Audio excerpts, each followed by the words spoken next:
Hola, hola, buenas, estimados, estimadas. Hoy comenzaremos con una nueva cápsula acerca de los fundamentos de la fisiología nerviosa.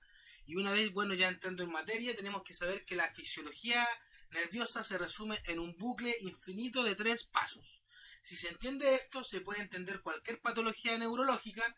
Primero, el input sensorial. Nosotros no vemos el mundo, vemos lo que nuestros receptores captan. Luego, la integración, que es el gran procesador central. Aquí se compara la realidad con lo que debería ser. Tercero, el output motor, que es la respuesta. El objetivo de esta parte de esta cápsula es más o menos un acercamiento clínico, porque hay que evaluar el bucle de homeostasis y ver si está intacto. Pensémoslo así: un paciente se quema la mano y no la retira. ¿Dónde está la falla? Falló el receptor de dolor, formando una neuropatía periférica. Falló una integración en la médula espinal por medio de una sección medular, por ejemplo. O realmente falló el músculo, en este caso de la miastenia. Acá la misión es evaluar para localizar la lesión en este mapa. Muy bien. Aquí tenemos la unidad fundamental, pero olviden este dibujo de colegio. Mírenlo funcionalmente. Acá sabemos que las dendritas son como una especie de antenas con miles de receptores químicos. Decía que la neurona se prende o se apaga con esta sumatoria que tiene que llegar al umbral. Si el soma es la fábrica metabólica, que es lo que tenemos al medio, claramente el soma, el cuerpo neuronal, acá, por ejemplo, si fallan las mitocondrias, tendremos también enfermedades neurodegenerativas. Y luego el axón. Quiero que se detengan en la mielina. La mielina no es un adorno, es un aislante eléctrico hecho de membrana grasa. Permite que el impulso salte aumentando la velocidad de 1 metro por segundo, que es lo que estaría sin mielina, a 100 metros por segundo. Ahora, ¿qué pasa si el sistema inmune ataca estas capas de mielina? Claramente es como si se pelara un cable. La conducción se volvería lenta, errática. Eso, amigos, es la esclerosis múltiple. El paciente que quiere mover la mano, pero al señalar tarda, no llega finalmente. Sin mielina, entonces, no existe precisión. Ahora ya nos vamos a una diapositiva más linda. Muy bien. Este es el gráfico más importante que veremos realmente por hoy, que es el potencial de acción.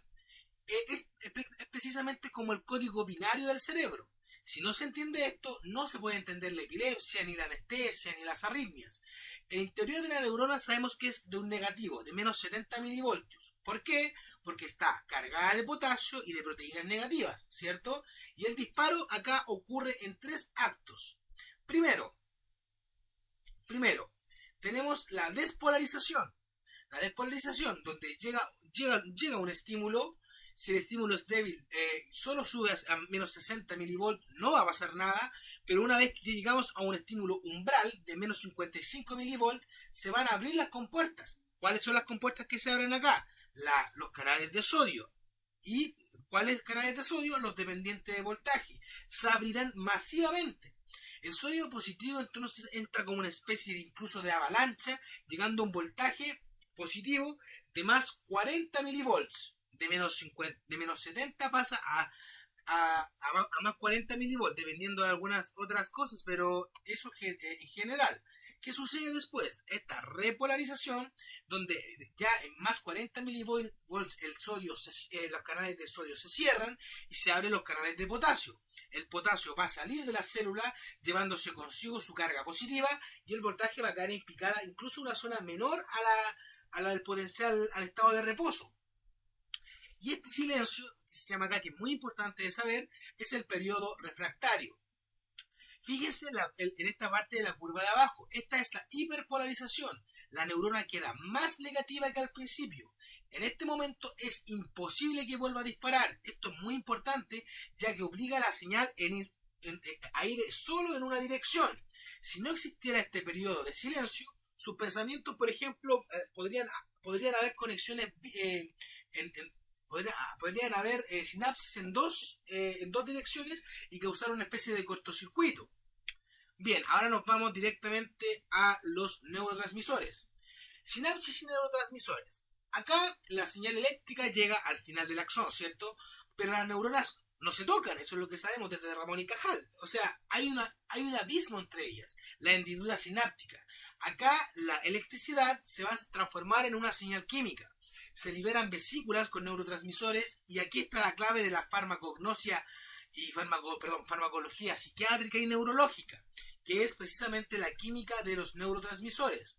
Vamos a ver primero la acetilcolina, que es la clave del movimiento. No solo del movimiento, pero sí es muy importante saber esa función.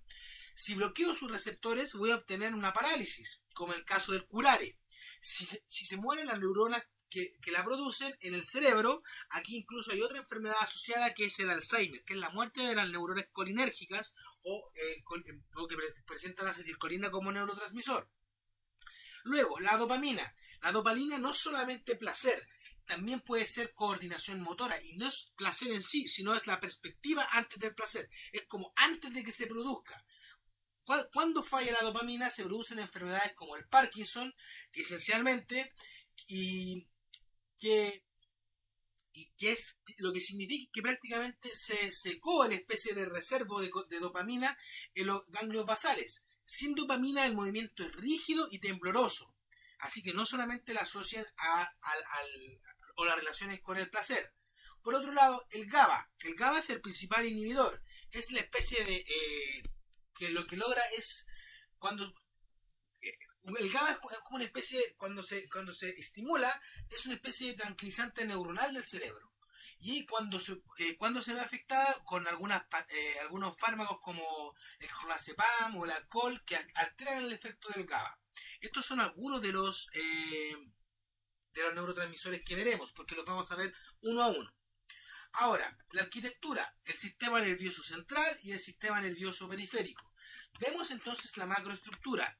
Claramente se observa el central y el periférico, y vemos que el sistema nervioso central está protegido por hueso, cráneo y también es una especie de tejido noble que no se regenera bien. Por otro lado, el sistema nervioso periférico, aquí es donde emergen los nervios, que son como una especie de cableados al cuerpo para inervar diferentes músculos o diferentes glándulas.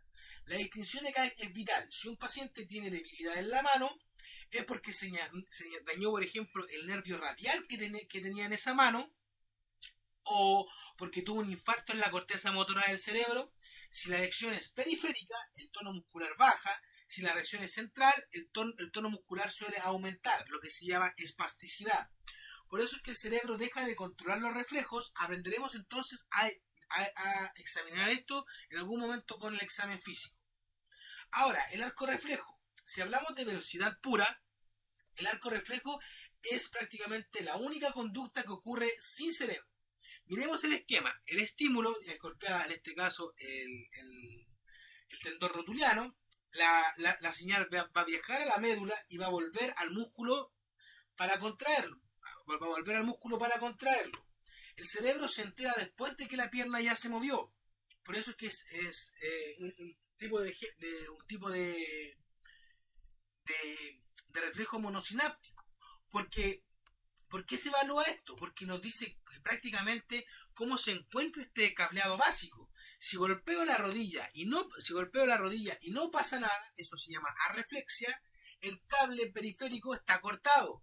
Pero si golpeo la rodilla y esta salta exageradamente, eso se llama hiperreflexia, significa que la médula está bien, pero que el cerebro no está frenando el reflejo.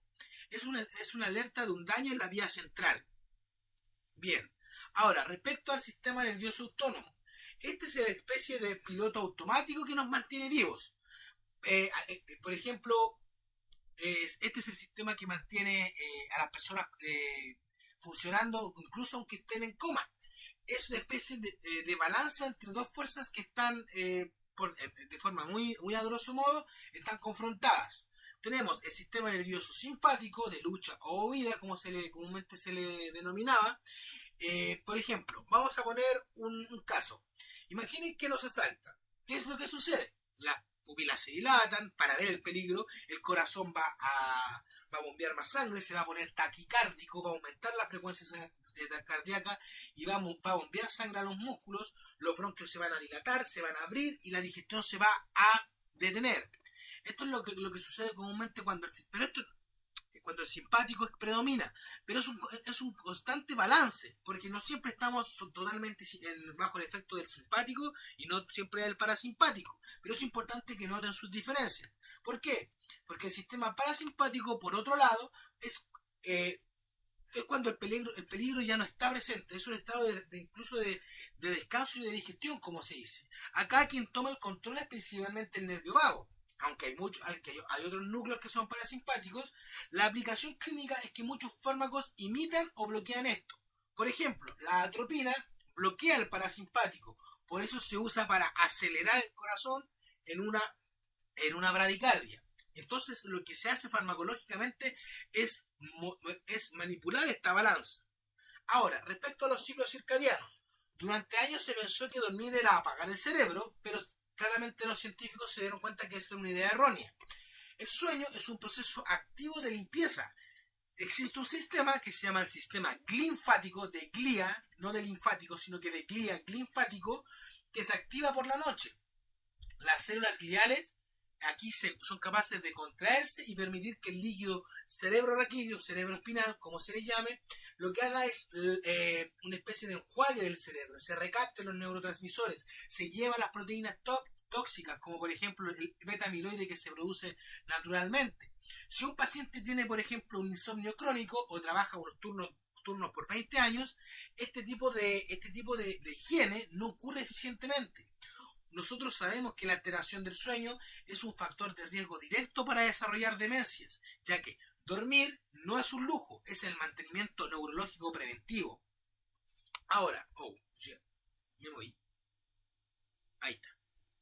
Ahora, respecto a la memoria y la plasticidad, el cerebro no es rígido, el cerebro se dice que es plástico, cambia físicamente con la experiencia y aquí hay dos cosas que tenemos que tener muy claras, lo que es la potenciación a largo plazo y la depresión a largo plazo. En el caso de la potenciación a largo plazo, si las personas van reforzando y repasan la materia un día hoy, pasado, mañana, vuelve a incrementar la fuerza de la sinapsis, eso tiene un sustrato neurobiológico de la memoria que se verá en su momento, y ¿qué es lo que sucede? Que las sinapsis empiezan a crear más proteínas y se vuelven más gruesas y eficientes, tiene que ver con los receptores AMPA y NMDA, pero a grosso modo lo que se hace es reforzar la sinapsis. Ahora, ¿qué pasa si el estudiante no repasa o se come, por ejemplo, toda la materia el día antes de la prueba? Aquí el cerebro detecta cuál es la conexión que no se usa y se empieza a quitar receptores para ahorrar energía. El olvido es prácticamente un proceso fisiológico de eficiencia. La memoria es un proceso de construcción activa, es por eso que hay que mantener al cerebro estudiando o repasando cada cierto tiempo, ya que el hipocampo, que es el bibliotecario prácticamente que tenemos y quien decide qué es lo que se guarda, también puede dañarse. Y como en el caso del Alzheimer, donde se pierde la capacidad de formar nuevos recuerdos, aunque recordemos cosas de hace 20 años, que es lo más clave del Alzheimer. Ahora, respecto a la fisiopatología principal, vamos a resumir las grandes fallas del sistema que se van a ver en el hospital comúnmente. Tenemos las fallas de mielina, como la esclerosis múltiple, que lo que se produce es una conducción lenta debido a un deterioro de esta mielinización. Tenemos las fallas de neurotransmisor, como por ejemplo en este caso el Alzheimer o el Parkinson, donde hay una falla a nivel neuroquímica de un determinado neurotransmisor. Tenemos por ejemplo el Parkinson está relacionado a la falla motora, pero también claramente con un neurotransmisor que es la dopamina. Y el caso de las fallas estructurales, donde se produce el Alzheimer o la muerte neuronal, también están afectados estos neurotransmisores. Pero existe un accidente que es muy relevante, que también está en las clases de lenguaje, que es el accidente cerebrovascular.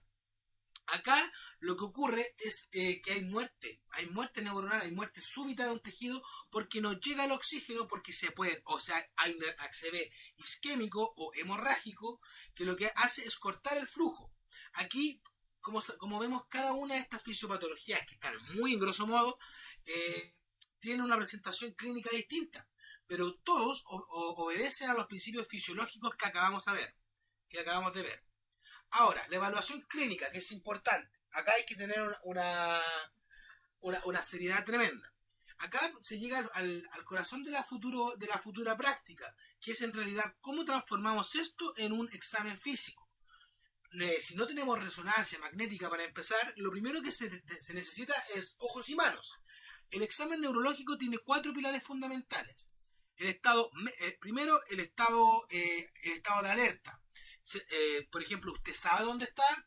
¿Qué día es hoy? Aquí se evalúa la corteza cerebral. Luego los pares craneales, donde se evalúa principalmente el tronco encefálico, sus núcleos o los nervios craneales en sí, lo que se puede hacer con una luz en los ojos para que sonría o que saque la lengua. El sistema, la parte motora del sistema que tiene que ver con los reflejos. Acá se puede observar el tono muscular, la fuerza del tono y lo relacionado a, por ejemplo, si el paciente se le mueve al paciente un brazo y está muy rígido, eso puede ser, por ejemplo, algo típico del Parkinson. Y si hay resistencia, eso será al golpe. Pues en ese caso, lo típico de la espasticidad que ocurre por un accidente cerebrovascular. Eso es que es la hiperreflexia.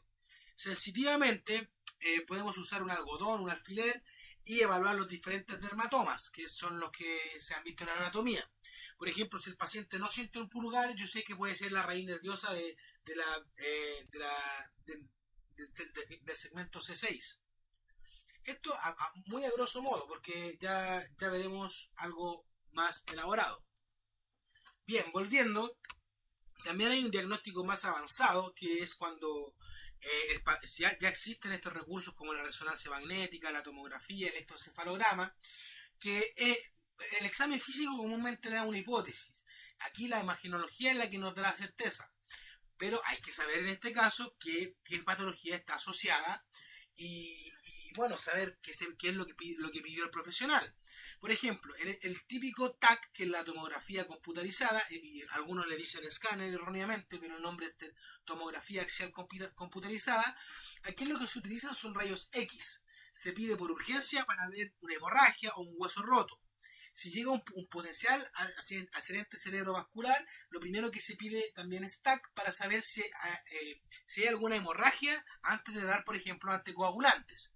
En el caso de la electroencefalografía, que es el electroencefalograma, aquí lo que se mide son ondas de voltaje, las que habíamos visto al principio, pero con un sistema un poco más complejo. Pero es estándar para diagnosticar patologías como la epilepsia. Acá no es simplemente cosa de que se pide un examen para ver qué sale, sino para confirmar lo que ya se había sospechado. Y también tenemos la típica resonancia magnética, que es aquella que usa imanes, donde se pueden ver increíblemente bien los tejidos blancos, los tumores, la desmielinización. Por eso es que hay que tener todo esto más o menos claro. Y bueno, vamos a cerrar con un pequeño caso clínico. Yo sé que esta fue una cápsula bastante densa y quizás un poco breve, pero vamos a seguir avanzando de acuerdo a las necesidades. Bien, aquí tenemos un caso clínico.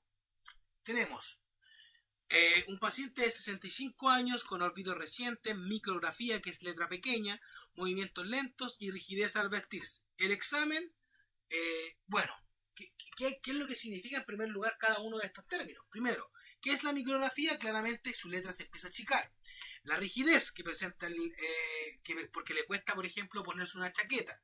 Los movimientos lentos, eso se llama bradicinesia. Bradi de lento, cinesia de movimiento.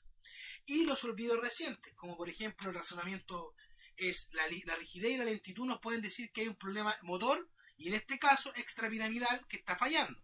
Específicamente, ¿cuál era la patología asociada en el caso de este síndrome, que en realidad lo que el paciente tiene un Parkinson, es precisamente los ganglios de la base que no están recibiendo suficiente dopamina. ¿Para qué? Para hacer este fluir de movimiento.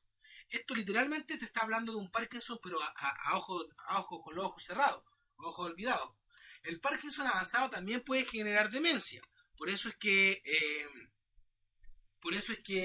no simplemente se ven signos sueltos, sino que se está viendo una falla de la transmisión dopaminérgica que afecta la conducta motora, pero también la cognitiva. Su tratamiento será tratar de restaurar esta química que tenía normalmente. Por eso a los pacientes con dopamina se le da levodopa. Y luego una rehabilitación para mantener la plasticidad, que es lo que le va quedando. En este caso es la fisiología clínica. Acá el mecanismo es importante para reparar la falla. Y eso que es muy bueno que lo hayan llevado para casa. Disculpen si fui un poco más rápido esta vez. Igual iremos avanzando dependiendo de lo que se necesite. Les mando un gran abrazo y recuerden que estudiar es la única forma de vencer al futuro. Hasta luego.